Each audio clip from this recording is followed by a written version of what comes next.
고린도후서를 시작하면서 제가 배경에 대한 거 잠깐 말씀드렸죠. 고린도 교회는 2차 선교 여행 때 바울이 고린도 지역에 1년 6개월간 머물면서 세운 교회예요. 그리고 나서 교회를 세워놓고 떠나죠. 그리고 3차 선교 여행 때 그가 에베소에 도착했을 때에 에베소에서 이제 바다만 건너면 고린도 지역이니까 내가 다시 여러분에게 가기를 원합니다. 이런 마음으로 편지를 쓰죠. 그래서 원래 바울의 계획은 이제 개척한 뒤로 한 번도 가보지 않았으니까 두 번째 방문을 어떻게 하려고 했느냐? 자, 지난 시간에도 말씀드렸고 마게도냐 위로 먼저 육로로 갔다가 마게도냐에서 밑으로 내려와서 고린도에 들리고, 이게 아니라 처음에는 고린도에 갔다가 잠깐 경유하고 마게도냐에 가서 일 보고 다시 고린도 내려왔다가 예루살렘을 가는 게 계획이었는데 이 계획이 바뀌어요. 제가 앞서 말씀드린 것처럼 고린도를 들리는 게 아니라 마게도냐에 갔다가 일 보고 고린도에 내려와서 한 3개월 정도 머물면서 겨울을 아예 나면서 고린도 사람들하고 같이 고린도 성도들하고 시간을 보내겠다. 왜 그랬느냐? 고린도전서 1장에 보니까 글로바의 집에서 넘어왔던 사람들이 바울에게 고린도 교회에 대한 소식을 전하는데 고린도 교회가 믿음 안에서 잘 문제없이 성장하는 교회인가 보다 알고 있었는데 웬걸 너무 많은 문제가 많아요. 너무 많아요. 우리가 이미 살펴봤던 것처럼 고린도전서에 나왔던 그 많은 문제들이 고린도 교회에서 일어났던 문제들이에요. 파벌, 분열, 우상에 제사했던 거 먹는 문제, 또 음행의 문제, 성례찬의 문제, 뭐 여러 가지 은사가 많았는데 절제하지 못해서 교회를 시끄럽게 했던 문제, 뭐 여러 가지 것들이 고린도 교회 안에 일어나고 있었다라는 거죠. 그래서 그것 때문에 이제는 사도 바울이 계획을 변경할 수밖에 없어요. 처음에는 마게도냐를 목적지로 해서 고린도 교회는 경유지 잠깐 들르는 정도로 생각했는데 이제는 생각이 바뀌어요. 심각한 건 마게도냐보다 고린도구나. 그래서 고린도에 훨씬 더 많은 시간을 보내겠다. 거기에서 문제를 해결하고 교회를 안정시키겠다. 이렇게 그의 방문 계획이 바뀝니다. 그래서 이런 내용을 편지에다 기록해요. 편지에다 써서 디모데에게 보냅니다. 그 편지가 바로 고린도전서였어요. 고린도전서의 앞에서 쭉 이야기가 나오고 고린도전서 뒷부분에 말미에 그런 얘기를 하잖아요. 그래서 고린도전서 우리가 이미 본 것처럼 말미에 그런 얘기가 있어요. 그런데 여러분, 그 편지를 받아본 고린도 교회 성도들이 그 편지에 막 감격해서 그렇구나. 사도 바울 선생님이 이렇게 말씀하시니 우리가 이제 정신 차리고 똑바로 예수 믿어야겠다. 그렇게 돌아오고 변화된 게 아니에요. 오히려 더 큰 문제가 생겼어요. 어떤 문제입니까? 교회 안에 들어와져 있었던 거짓 사도, 거짓 교사들이 이제는 사도 바울이 방문 계획을 바꾼 거, 내가 먼저 여러분에게 들렸다가 마게도냐로 가겠습니다 라고 했는데 떡하니 온 편지에는 고린도전서 이 두 번째 편지에는 이제는 마게도냐를 먼저 갔다가 여러분에게 가겠습니다 이러니까 이걸 꼬투리 잡습니다. 뭔가 요만큼만 문제될 만한 거 있으면 다 꼬투리를 잡아요. 그래서 그것 때문에 봐라 바울은 거짓말장이라니까, 한 입 갖고 이 말했다가 저 말했다 한다니까. 그래서 뭐라고 근본이 분명하지 않잖아. 다른 사도들처럼 언제 주님 따라다녔냐고 그런 거 없잖아. 그러니까 신분이 의심스러운 사람이야. 거짓 사도라고. 이렇게 사도 바울을 매도해버려요. 그러니까 이거의 얘기를 들으니까 여러분, 그런 부정적인 말을 듣잖아요. 그러면 사람이 나도 모르게, 내가 설령 그 말을 안 믿는다 할지라도 나도 모르게 그 다음부터 그 사람 바라볼 때는 색안경을 끼도록 돼 있다니까요. 이게 사람의 심리가 그래요. 그래서 지금 고린도 교회 안에 문제가 심각하다라는 것을 판단하고 바울이 에베소에서 하던 사역을 잠시 내려놓습니다. 그리고 계획에도 없었던 고린도 방문을 그가 시작해요. 급히 고린도로 찾아가요. 그런데 바울이 기대했던 것과 반응이 달라요. 바울이 직접 갔는데도 불구하고 고린도 성도들 안에서 교회의 문제가 해결되거나 하지 않아요. 아무 소용이 없는 거예요. 결국에 어떻게 하느냐? 바울이 하는 수 없이 답답한 마음을 안고 에베소로 그냥 다시 돌아옵니다. 그래서 그 뒤에 에베소에 돌아와서 세 번째 편지를 써요. 고린도 성도들에게. 그 썼던 편지를 디도 편에 보냅니다. 이번에는 디모데가 아니라 디도 편에 보내요.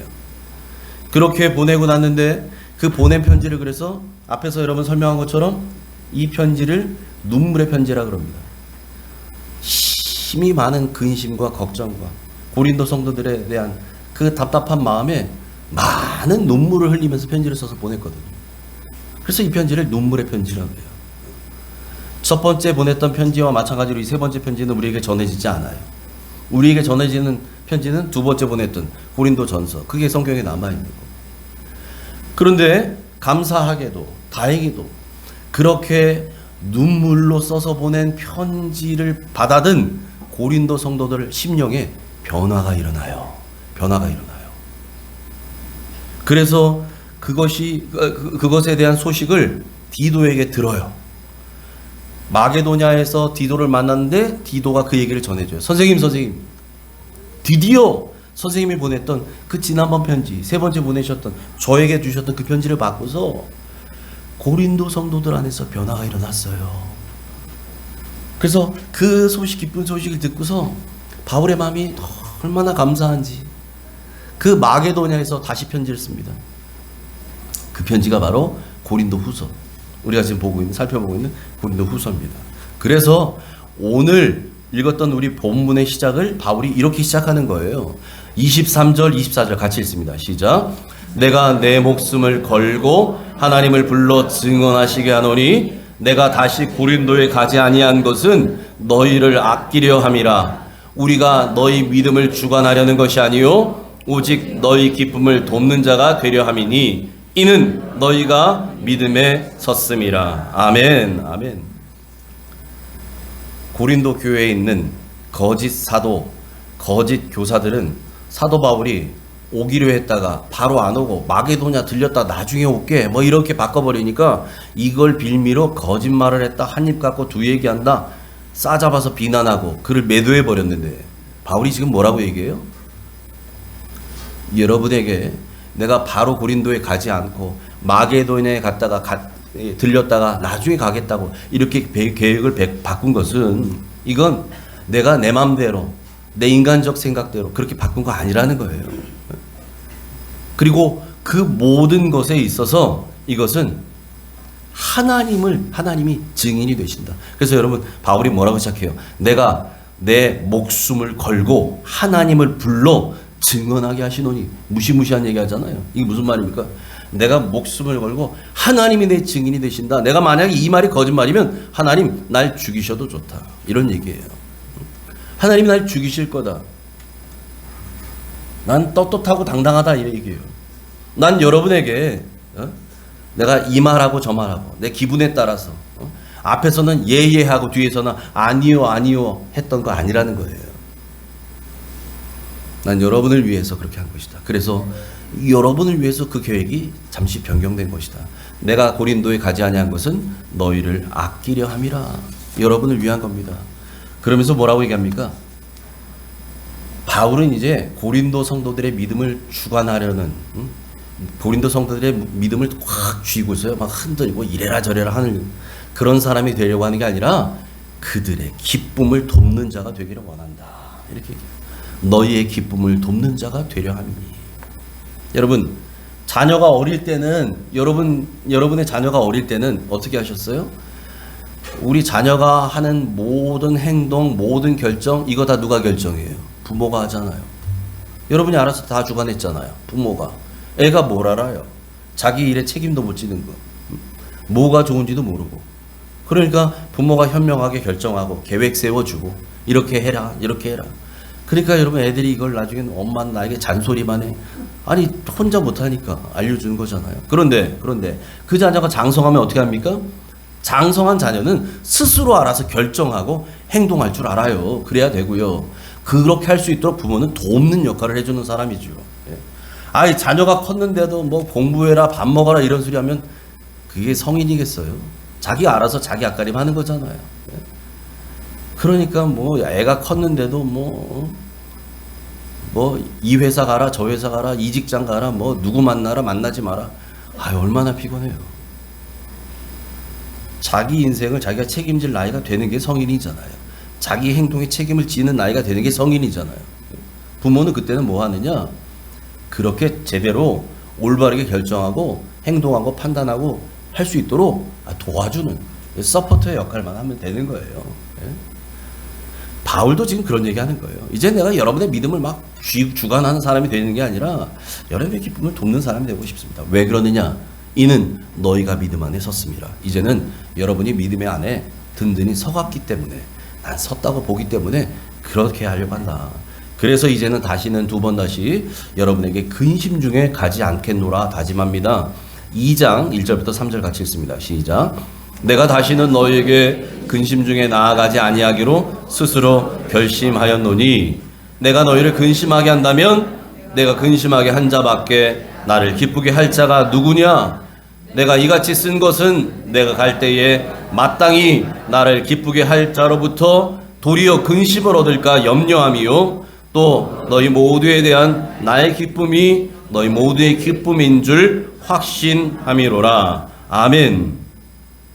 여러분 지난번 방문 고린도 교회 두 번째 방문에서 첫 번째 방문은 개척할 때 간 거고 개척할 때 간 거고 두 번째 방문 에베소에서 들으니 이거 심락해서 안 되겠네.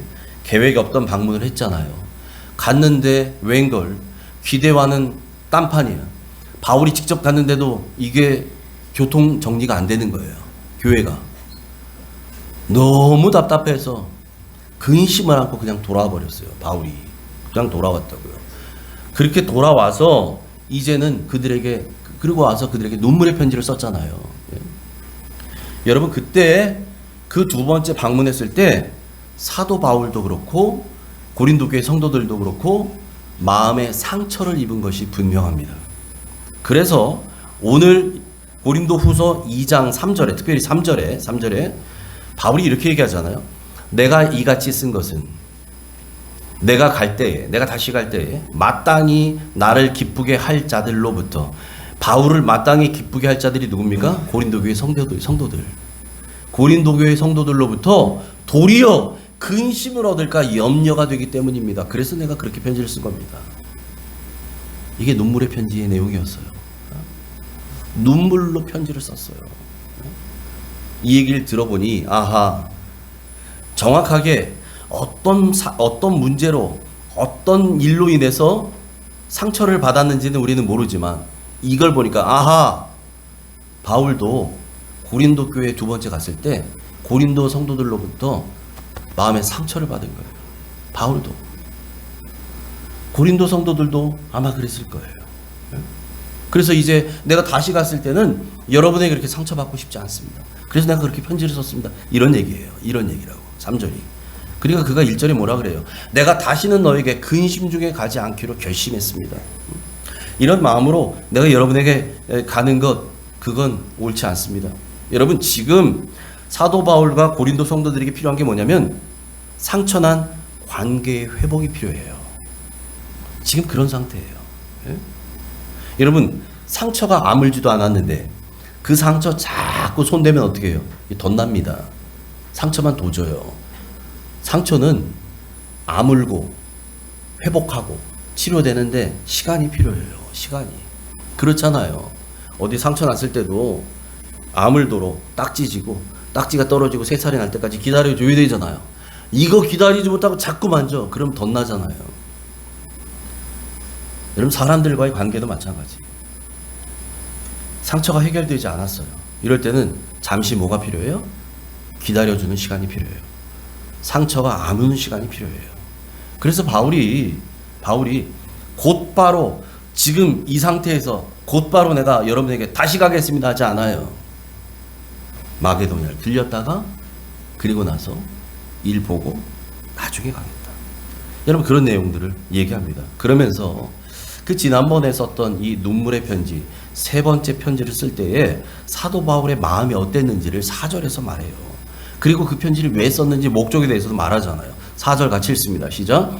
내가 마음에 큰 눌림과 걱정이 있어 많은 눈물로 너에게 썼노니 이는 너희로 근심하게 하려 한 것이 아니요 오직 내가 너희를 향하여 넘치는 사랑이 있음을 너희로 알게 하려 함이라. 아멘. 보세요. 내가 지난번 여러분을 만나고 왔을 때 그 마음 가운데 큰 눌림과 걱정이 있었다고 말하잖아요. 문제가 해결이 안 됐어요. 고린도 교회 이 완전히 골마가고 있는 문제를 보면서 바울이 너무 가슴이 아픈 거예요. 근데 이게 해결이 안 돼요. 오히려 상처만 입었어요. 바울이 갔는데. 그리고 다시 돌아와요. 에베소. 그래서 그가 편지를 씁니다. 내 마음에 큰 눌림과 걱정이 있어서 많은 눈물을 흘리며 여러분의 편지를 써서 보낸 겁니다. 그게 세 번째 편지였다는 거예요. 여러분 그렇게 편지를 썼는데 그 편지의 목적이 뭐라고 얘기합니까? 내가 너희로 여러분들로 하여금 나처럼 근심하게 하려고 이 편지 읽고 여러분도 근심하세요. 내 마음이 아프니 너도 한번 마음 아파봐라. 이래서 쓴 게 아니라는 거예요. 이래서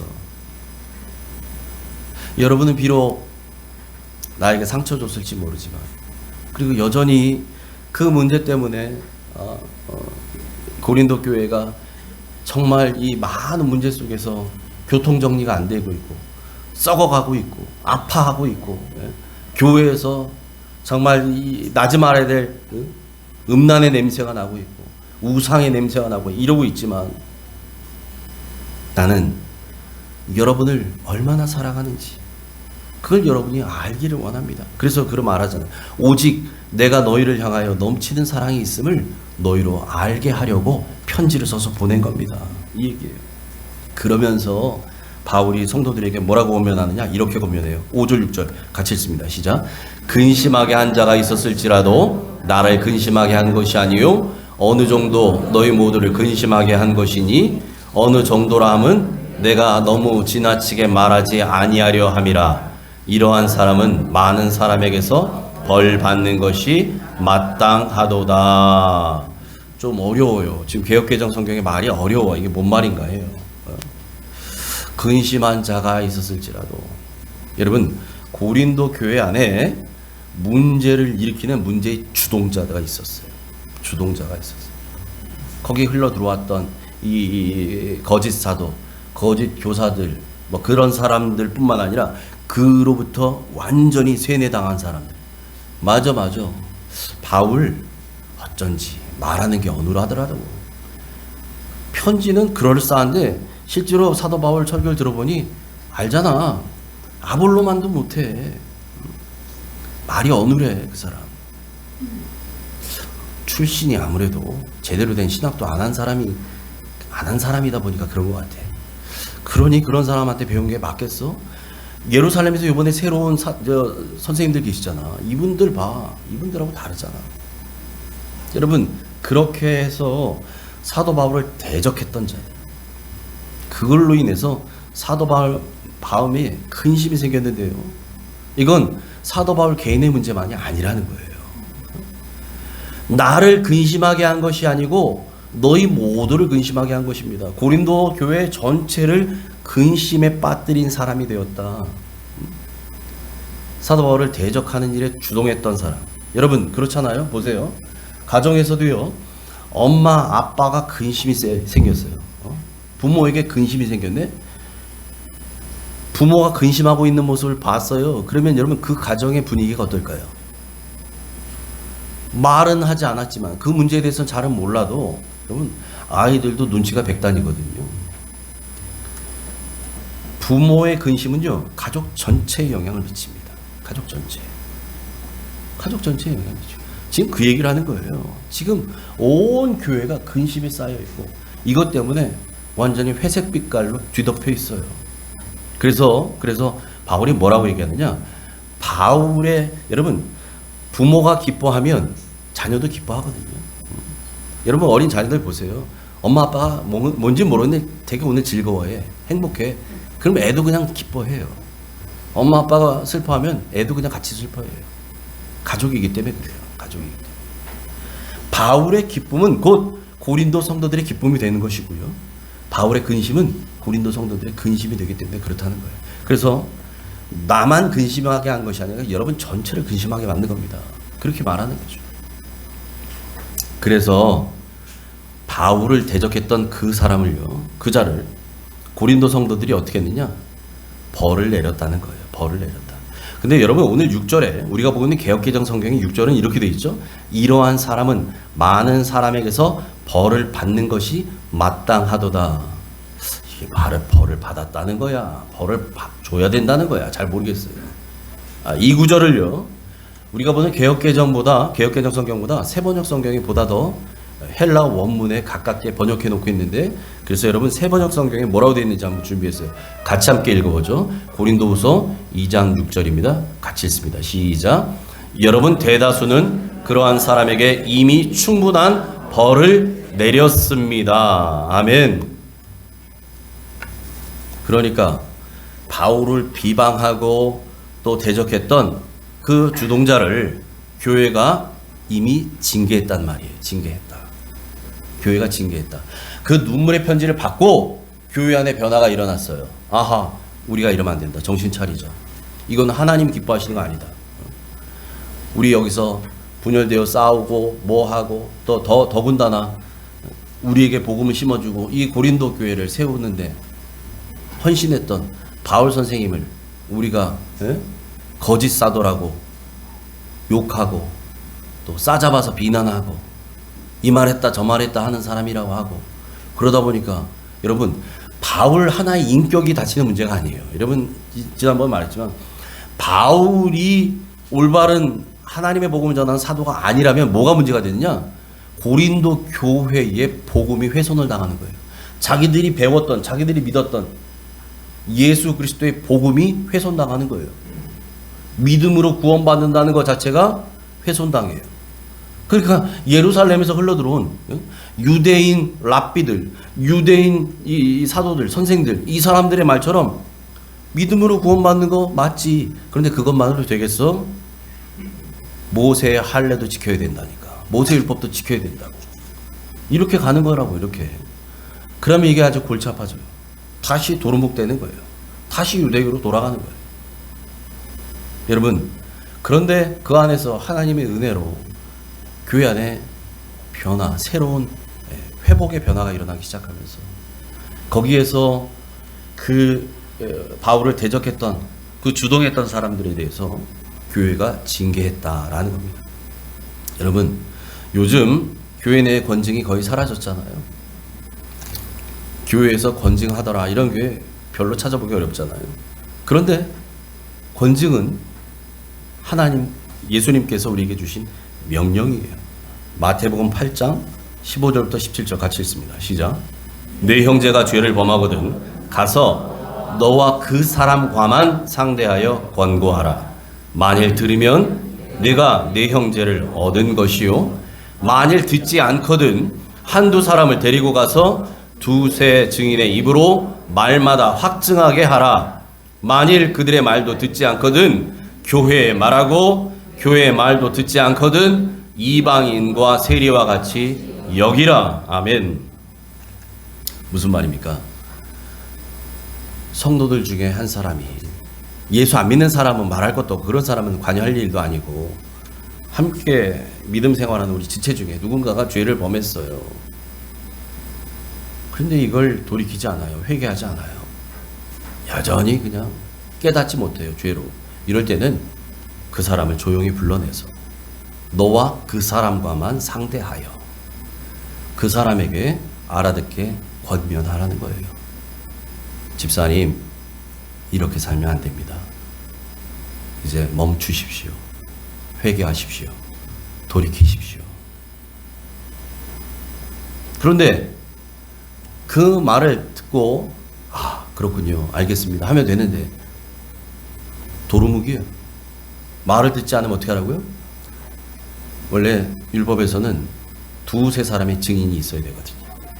두세 사람과 함께 가서 그를 권면하라는 거죠. 여기서 끝나면 괜찮아요. 그런데도 말을 듣지 않으면 어떻게 하라고요? 교회에 말합니다. 그리고 교회에서, 교회 차원에서 그분에게 권면합니다. 요즘은 그런 거 안 하지만 예전에 더 어릴 적에도 그런 거 하잖아요. 교회에서 목사님이 한 집사님을 불러일으킵니다. 장로님을 불러일으키고 그분에게 공개석상에서 권면을 해버립니다. 그런 거예요. 여러분 요즘 같아서는 그래 버리면 막 나 뜨겁고 부끄럽고 세상에 나한테 이렇게 면박을 공개적으로 줄 수 있어? 내가 이 교회에 나오나 봐라. 뭐 이러잖아요. 근데 성경엔 그렇게 하라고 돼 있어요. 그렇게 하라. 그러면서 뭐라고 얘기해요? 그것마저도 안 들면, 그마저도 안 통하면 이방인과 세리와 같이 여기라. 무슨 얘기입니까? 출교시켜라. 교회에서 내쫓으란 얘기예요. 안 되면. 왜? 공동체를 지켜야 하기 때문에 그래요. 수술하고 도려내고 가지치기해서 치료하면 회복되면 되는데, 이 썩은 가지가 자꾸만 점점 나무 전체를 썩게 만드네? 도저히 안 돼. 마지막 방법은 뭐예요? 그 가지를 잘라내는 거죠. 잘라내야죠. 그 방법이에요. 여러분, 그런데 중요한 게 있어요. 이 권징의 목적은요, 영혼을 죽이는 데 있지 않습니다. 영혼을 살리는 데 있어요. 그러니까 여러분, 문제가 있다? 다 잘라내. 이게 아니에요. 그게 아니에요. 그러니까 지금 우리가 봤지만 예수님께서도 마태복음 18장에 말할 때 여러 단계를 통해서 권면하고 또 이 방법으로 권면하고 세 번째 이 방법으로 권면해라 라고 말씀하시는 거예요. 왜 이렇게 해요? 기회를 주라는 거예요. 돌이킬 수 있도록, 회복될 수 있도록, 깨달을 수 있도록, 회개할 수 있도록. 왜? 영혼을 살려야 되니까요. 이게 목적이라고요. 자, 이런 과정을 통해서 범죄했던 사람, 죄졌던 사람, 잘못한 사람이 죄를 깨닫고 회개하고 돌이켰다. 그러면 어떻게 할까요? 그러면 우리가 어떻게 해야 될까요? 그 돌이킨 사람을 용서하고 다시 우리 가족으로, 믿음의 가족으로 받아들여야죠. 받아들여줘야 됩니다. 그런데도 불구하고 그 사람을 여전히 죄인으로 낙인 찍고, 글쎄 얘기 들었어? 누구누구 집사 있잖아. 세상에 그런 죄를 범했대. 이미 회개했는데, 이미 돌아왔는데 여전히 죄인인 것처럼 막 수군수군대고 그 사람 뒷얘기하고. 여러분, 그러면 안 됩니다. 어떤 교회요, 몸을 파는 일을 하는 분들, 율랑녀라고 또 얘기하잖아요. 그렇게 살던 분이 예수 믿고 돌아왔어요. 그 일을 청산하고. 그런데 이분이 얼마나 은혜가 넘치는지 자기하고 같이 그런 일에 있었던 사람들을 만나서 복음 전하고 권면하고 위로하고, 한 사람 두 사람 이제 다시 그 일을 청산하고 새로운 삶을 살도록 전도를 하기 시작한 거예요. 그래서 그 교회에 그런 사람들이 모이기 시작하니까 목사님이 아예 이분들을 묶어줬어요. 한 구역으로. 목장이라고 하고 셀이라고도 하잖아요. 한 구역으로 묶어줬어요. 이분들은 이제 거기에서 하나님의 은혜를 경험하기 시작합니다. 여러분, 내 자신이 100달란트 탕감받은 죄인이 아니라 1만 달란트 탕감받은 죄인이라고 느끼면 하나님의 은혜가 더 크게 느껴지는 거예요. 더 큰 감격과 기쁨이 내 안에 일어나는 거예요. 그러니까 이분들이 얼마나 많은 은혜를 받을까요? 나 같은 죄인을 하나님이 용서해 주셨다. 예배 때마다 눈물바다가 되죠. 그 은혜에 겨워서 이분들이 어떻게 해요? 시키지 않아도 전도해요. 시키지 않아도. 받은 은혜가 크면 그 은혜를 어떻게든 갚으려고 한다고요. 그렇게 해서 이분들이 전도하는데, 원래 여러분 전도하는 이 대상자들이 누가 될까요? 다 자기와 비슷한 사람들. 그런 사람들이 계속 전도. 여러분, 그렇게 해서 그 사람들이 하나님께로 돌아오게 됐고, 또 요즘 그런 시설들 있잖아요. 새로운 직업 훈련을 통해서 새로운 인생 살 수 있도록 그런 일을 하는데 또 이분들이 함께 도와주고, 예? 그렇게 해서 그런 모임들이, 그 믿음의 모임들이 이제 성장하기 시작하는 거예요. 그런데 문제가 있어요. 무슨 문제냐? 교회 안에서 다른 성도들이 여전히 그 사람들을 볼 때 색안경을 끼고 본다는 거죠. 그러니까 여러분, 그 다른 교회 안에서 다른 성도들이 우리를 보는데 그 눈총이 너무 따갑게 느껴져요. 말하지 않아도 여러분 눈빛만 봐도 느껴지는 거 있잖아요. 달라요. 여러분, 이게 너무 큰 상처가 되는 거예요, 이분들에게. 아무리 새로운 인생을 산다고 해도 사람들은 여전히 물과 기름이 있냐, 마치 아주 지저분한 사람인 것처럼, 더러운 사람인 것처럼 같이 하기를 꺼려해요. 멀리해요. 그래서 이분들이 정말 하나님 안에 그 엄청난 은혜와 기쁨과 감격을 누림에도 불구하고 다른 성도들하고는 어울리지 못해요. 오히려 물속에 붕붕 떠있는 기름처럼 이방인 취급을 당하는 거예요. 여러분, 우리는 말씀을 잘 알고 있어요. 고린도후서 5장 17절에 뭐라고 말씀합니까? 우리 같이 한번 읽어보죠. 시작. 그런즉 누구든지 그리스도 안에 있으면 새로운 피조물이라. 이전 것은 지나갔으니 보라 새 것이 되었도다. 아멘. 여러분, 이 말씀 안 들어본 사람이 어디 있어요? 여러분, 사형리 복음 전할 때도 이 말씀 들어가요. 여러분, 교회 안에서 신앙생활 오래 한 분들 저 성경 구절 한두 번 들어보지 않는 사람이 어디 있어요? 아마 다 외울 거라. 웬만한 분들, 권사님들. 그런즉 누구든지 그리스도 안에 있으면 새로운 피조물이라. 이전 것은 지나갔으니 보라 새 것이 되었도다. 말씀은 알기는 잘 알아요. 그런데 문제는 뭐냐? 저 말씀이 내 안에 실천이 안 돼요. 실천이 안 되는 거예요. 나는 장로고 안수집사고 권사고 신앙생활한 지 10년, 20년, 30년 됐는데도 여전히 저 말씀은 그냥 말씀, 내가 하는 이야기, 내가 하는 좋은 구절일 뿐, 저게 실천이 안 돼요. 그러니까 여러분, 그렇게 몸을 팔던 사람들이 이제는 그 일을 다 청산하고 그리스도 안에서 변화되어서 새로운 인생을 살고 있는데, 그리고 그렇게 살겠다고 몸부림치고 있는데, 그리스도 안에 있으면 누구든지 다 새로운 피조물이라고, 보라 새 것이 되었노라라고 말하고 있는데, 저걸 말씀을 외우고 있는데 여전히 내 눈에는 색안경을 껴고 그 사람 봐. 아유, 지저분한 것들, 더러운 것들.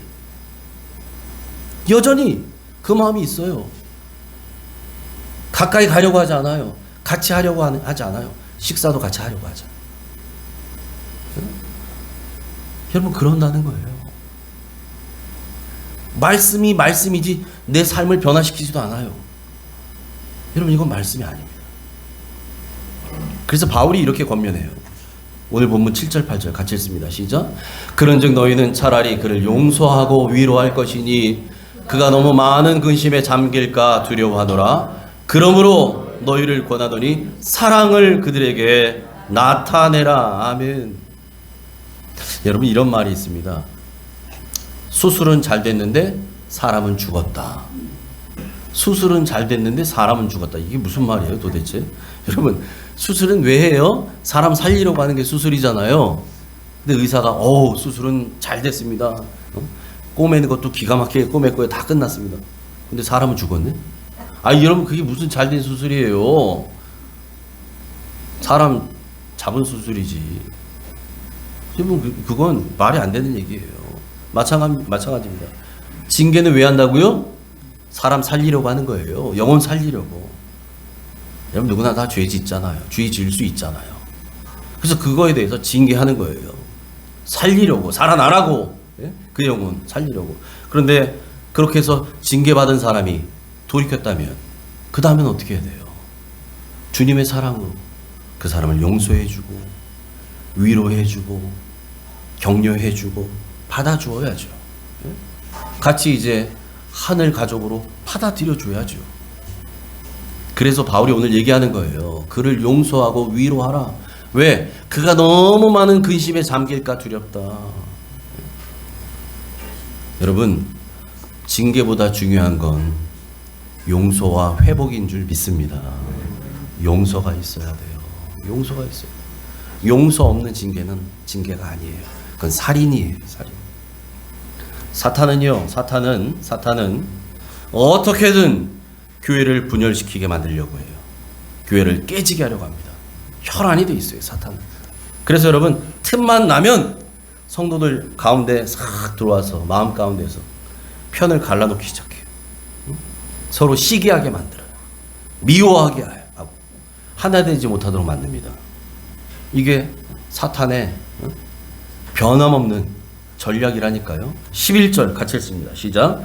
이는 우리로 사탄에게 속지 않게 하려 함이라. 우리는 그 계책을 알지 못하는 바가 아니로라. 아멘. 그러니까 이런 분열과 시기, 미움, 질투, 하나되지 못하도록 깨뜨리려는 이런 사탄의 이 속셈을 우리가 이미 다 알고 있기에 우리는 더더욱 하나 되는 일에 힘써야 될 줄 믿습니다. 주님이 나를 용서해 주신 것 같이 우리도 이제는 다른 사람에게 용서와 회복의 손을 내밀어야 될 줄 믿습니다. 우리 주님이 그래서 우리에게 무슨 기도를 가르쳐 주셨어요? 주님이 어떤 기도를 가르쳐 주셨어요?